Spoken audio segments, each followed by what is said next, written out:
Good morning class. आज फिर हम बेसिक केमिस्ट्री थोड़ा बहुत चर्चा किए थे। बेसिक केमिस्ट्री पार्ट 1, आज है बेसिक केमिस्ट्री पार्ट 2। इस दोनों पार्ट 1 और पार्ट 2 में सिर्फ हम परमाणु के बारे में चर्चा करेंगे, क्योंकि किसी भी पदार्थ का रचनात्मक क्रियात्मक इकाई क्या है? परमाणु है। परमाणु सूक्ष्मतम इकाई है, उस पर हम लोग चर्चा कर लेते हैं, क्योंकि अधिकतर लोग ज्यादा परमाणु और अणु में बहुत अधिक कंफ्यूजन में रहता है। परमाणु, अणु, तत्व, यौगिक, इसके डिफरेंस को समझना हम लोगों के लिए काफी जरूरी है।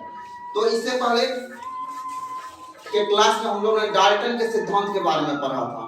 उससे पहले हम लोगों ने पढ़ा था कि महर्षि कणाद पहले भारतीय वैज्ञानिक थे जिन्होंने परमाणु के बारे में चर्चा किया। उसके बाद डाल्टन साहब फादर ऑफ एटम कहलाते हैं। डाल्टन साहब फादर ऑफ एटम कहे जाते हैं। तो डाल्टन के कुछ प्रमुख सिद्धांत को थोड़ा बहुत हम लोग चर्चा करते चले। तो सबसे पहले हम अपने कॉपी में स्कूल के आप लोग नोट करते जाना है कि डाल्टन के परमाणु सिद्धांत क्या है। तो डाल्टन का पहला परमाणु सिद्धांत है कि सभी पदार्थ परमाणुओं से बना है। सभी पदार्थ परमाणुओं से बना है। नंबर 1 करके लिख लेना है, सभी पदार्थ परमाणुओं से बना है। नंबर 1। नंबर 2, परमाणु अविभाज्य सूक्ष्मतम कण है। परमाणु अविभाज्य सूक्ष्मतम कण है जो रासायनिक अभिक्रिया में ना तो निर्मित होते हैं और ना ही उनका विनाश होता है। फिर से सुनो, परमाणु अविभाज्य सूक्ष्मतम कण है जो रासायनिक अभिक्रिया में ना तो निर्मित होते हैं और ना ही उसका विनाश होता है। जो लिख पा रहा है ठीक है, नहीं तो वीडियो देख करके तुम लोग पॉज कर करके लिख लेना है। 2, तीसरा सिद्धांत, तीसरा पॉइंट उसके सिद्धांत का यह था कि यह एक तत्व सभी परमाणुओं का द्रव्यमान एवं रासायनिक गुणधर्म समान होता है। एक ही तत्व के जितना भी परमाणु होते हैं, जैसे सोडियम है, सोडियम में कुल 11 परमाणु है, 11 परमाणु है, तो सोडियम के सारे परमाणु क्या होंगे? समान होंगे। मतलब एक ही तत्व सोडियम चाहे यहाँ का रहे, सोडियम चाहे कलकत्ता के लैब में हम सोडियम का उपयोग करें, सोडियम जहां भी रहे, सोडियम में अगर 11 परमाणु है तो 11 परमाणु समान होते हैं। यही बात बोले, उसको स्पष्ट रूप से हम क्या लिखते हैं? एक तत्व के सभी परमाणुओं का द्रव्यमान एवं रासायनिक गुणधर्म समान होता है। ठीक है। इसके बाद चौथा पॉइंट है भिन्न भिन्न तत्वों के परमाणुओं के द्रव्यमान एवं रासायनिक गुणधर्म भिन्न होते हैं। भिन्न भिन्न तत्वों के फिर से बता रहे हैं, भिन्न भिन्न तत्व, जैसे कि हम क्या दे दिए यहाँ? सोडियम दे दिए और पोटासियम दे दिए। सोडियम के जो परमाणु हैं, सोडियम के जो परमाणु, सोडियम के जो भी परमाणु हैं, सोडियम के जो भी परमाणु है, पोटासियम के जो भी परमाणु है, दोनों के परमाणु के रासायनिक गुणधर्म में क्या होगा? भिन्नता आएगी। क्या आएगी? भिन्नता आएगी। भिन्न भिन्न होगा, मतलब अलग अलग तत्व के जितने भी परमाणु है वह क्या होते हैं? अलग अलग गुण वाले होते हैं। ठीक है। अगर समान तरह के तत्व हैं तो उसके परमाणु जो भी है समान ही होगा। स्पष्ट बात। अगला पॉइंट है भिन्न भिन्न तत्वों के परमाणु परस्पर छोटी पूर्ण संख्या के अनुपात में संयोग करता है। भिन्न भिन्न तत्वों के परमाणु, फिर से सुनो, भिन्न भिन्न तत्वों के परमाणु परस्पर छोटी पूर्ण संख्या के अनुपात में संयोग करते हैं। अनुपात में संयोग करते हैं। थोड़ा सुन लो, उदाहरण देकर हम समझाते हैं इस चीज को।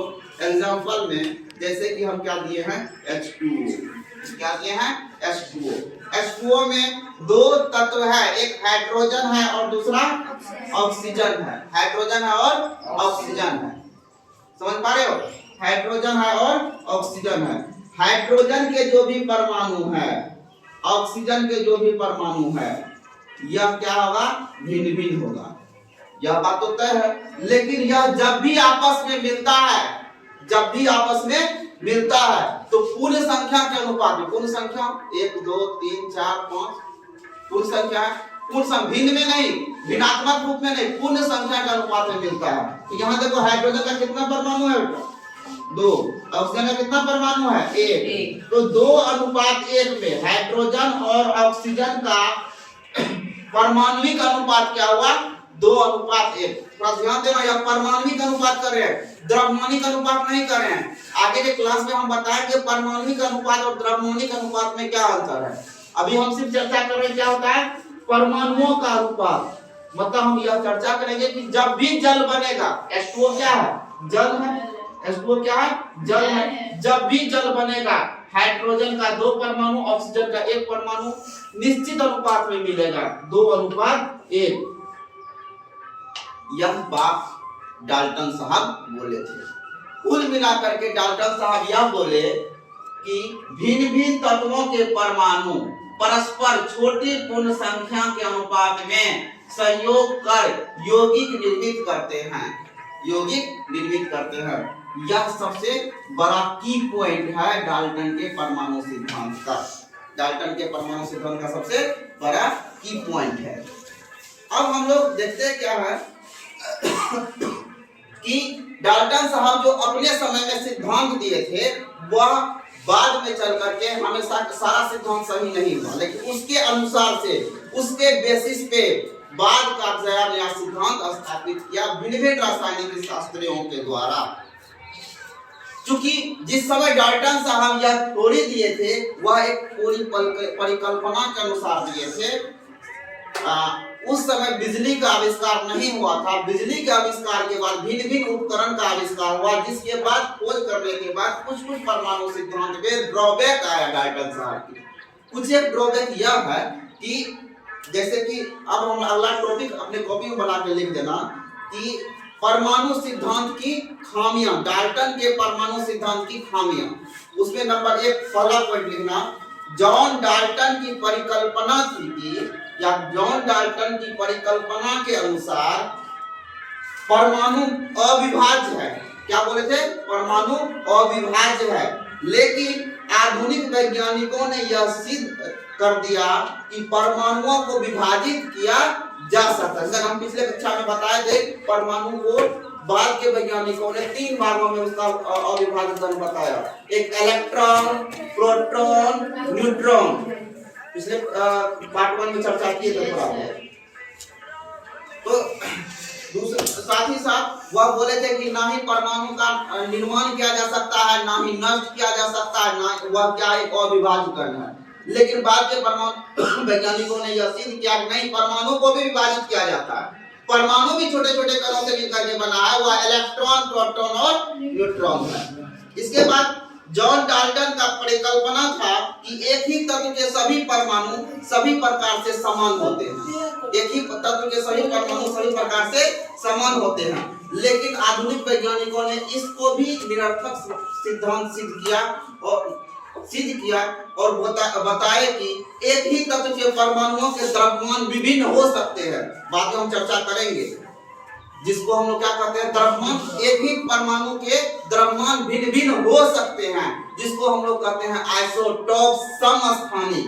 चर्चा करेंगे आइसोटोप समस्थानिक। जैसे कि हम चर्चा किए कि कार्बन है, कार्बन 3 प्रकार का होता है, 3 आइसोटोप्स होता है, C12, C13, C14।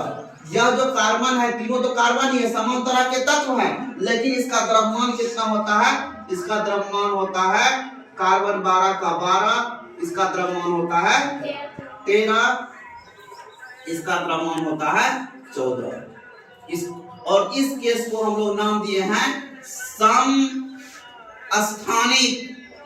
समस्थानिक इंग्लिश में इसको कहते हैं आइसोटॉप्स। आइसोटॉप्स समस्थानिक। समस्थानिक समस्थान मतलब सम मतलब बराबर, स्थान बराबर है। स्थान बराबर है तो तत्व वही है, लेकिन उसका द्रव्यमान क्या है? भिन्न भिन्न है। उसको हम लोग क्या कहते हैं? समस्थान। इस पर चर्चा करेंगे हम लोग, मौका आएगा फिर आगे। और वही बात उसके बाद बताए थे क्या? भिन्न भिन्न तत्व के सारा रासायनिक गुण भिन्न भिन्न होता है। तो रासायनिक गुण भिन्न होता है, द्रव्यमान भी भिन्न भिन्न होता है। लेकिन यह सिद्धांत को भी हमारे बाद के वैज्ञानिकों ने गलत साबित किया। जैसे कि हम पोटासियम लेते हैं और कैल्शियम लेते हैं, पोटासियम लेते हैं और कैल्शियम लेते हैं, दोनों क्या है? अलग अलग तत्व है। पोटासियम अलग तत्व है, कैल्शियम अलग तत्व है ना। पोटासियम अलग तत्व है, कैल्शियम अलग तत्व है। इसका द्रव्यमान होता है 40 और इसका द्रव्यमान होता है 40। दोनों का द्रव्यमान समान है ना। द्रव्यमान क्या है? समान है। द्रव्यमान क्या है? समान है। तो पोटासियम आर्गन का, यहाँ थोड़ा सुधार लेना है, आर्गन का 40 और कैल्शियम का 40, दोनों क्या है? अलग अलग तत्व है। इसका परमाणु संख्या 18 होता है, इसका कैल्शियम का परमाणु संख्या 20 होता है। दोनों का तत्व अलग अलग है लेकिन द्रव्यमान क्या है? समान है। और इस स्थिति को हम लोग क्या कहते हैं? आइसोबार्स। आइसोबार्स समभारिक, क्या कहते हैं? समभारिक। आइसोबार्स समभारिक। तो परमाणु सिद्धांत डाल्टन के द्वारा हम चर्चा किए।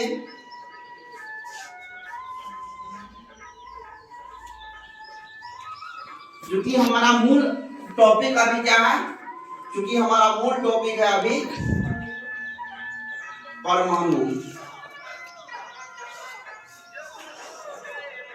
तो हम लोग जो अभी तक पढ़े तो एक हम समराइज किए, यहाँ लिखा हुआ है, थोड़ा जूम करके देख लेना है तुम लोग को भी। और यहाँ हम समराइज किए हैं, एक बार हम पढ़ के चर्चा कर लेते हैं कि अभी तक हम परमाणु के बारे में पढ़े क्या क्या है। क्या है? पदार्थों की रचनात्मक इकाई परमाणु होती है। पदार्थों की रचनात्मक इकाई क्या होती है? परमाणु होती है। इसके बाद परमाणु का आकार हमारी कल्पना से छोटा होता है। परमाणु का आकार हमारी कल्पना से छोटा होता है, इसलिए परमाणु को हम देख नहीं सकते हैं। जितना भी कल्पना करें इतना छोटा इतना छोटा, लेकिन हम जितना भी कल्पना करें उससे बहुत छोटा है, वह शून्य के तरह है। उसको हम अपनी खुली आंखों से, नग्न आंखों से, नेक्ड आई से नहीं देख सकते हैं। इसके बाद परमाणु के उतने ही प्रकार होते हैं जितने की तत्व के। डाल्टन साहब भी मोटा मोटी यही बात बोले थे कि जितना भी तत्व है सभी तत्व के परमाणु भिन्न भिन्न होते हैं।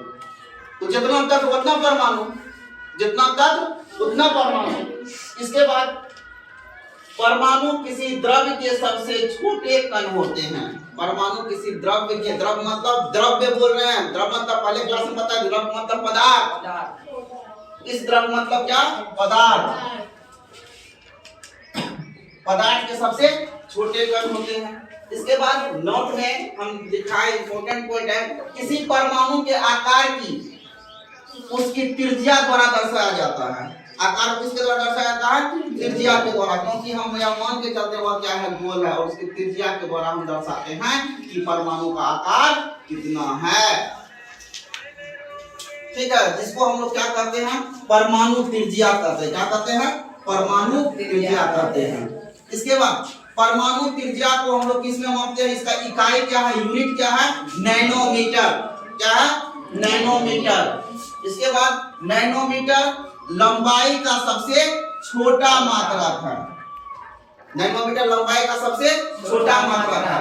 1 नैनोमीटर बराबर होता है 1/10⁹9। 10⁹9 मतलब क्या हो गया? 1 पे 9 को सुनना और उतना से भाग देने के बाद 0.0000009 आएगा मीटर में, जो क्या होता है? बहुत छोटा इकाई होता है।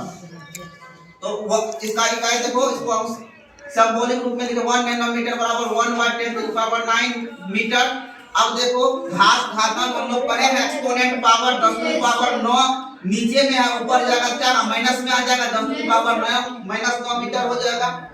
इसके बाद 1 मीटर बराबर कितना होता है? इसको और समराइज करते हैं, 1 मीटर बराबर 10⁹9 नैनोमीटर। इसके बाद हम लोग चर्चा करते हैं, सबसे छोटा परमाणु हाइड्रोजन होता है। सबसे छोटा परमाणु क्या है? हाइड्रोजन। अपने पीरियोडिक टेबल में भी सबसे छोटा तत्व कौन सा है? हाइड्रोजन। तो हाइड्रोजन का परमाणु सबसे छोटा होता है, जिसका त्रिज्या अप्रोक्सीमेट 10⁻⁻10 मीटर होता है। -10 मतलब नैनोमीटर से भी छोटा है, देख लो, 10⁻⁻10 मीटर होता है। इसके बाद स्कैनिंग टनलिंग माइक्रोस्कोप का नाम सुन लो, नाम सुनाने के लिए सिर्फ हम दोनों को यहाँ लिखे हैं। एक माइक्रोस्कोप होता है, साधारण माइक्रोस्कोप से हम देख भी नहीं सकते हैं। Scanning tunnelling microscope, scanning tunnelling microscope STM, एक क्या है, आधुनिक परिष्कृत उपकरण है, माइक्रोस्कोप है, सूक्ष्मदर्शी है, जिसकी सहायता से तत्वों के पृष्ठीय चित्र का अध्ययन किया गया है।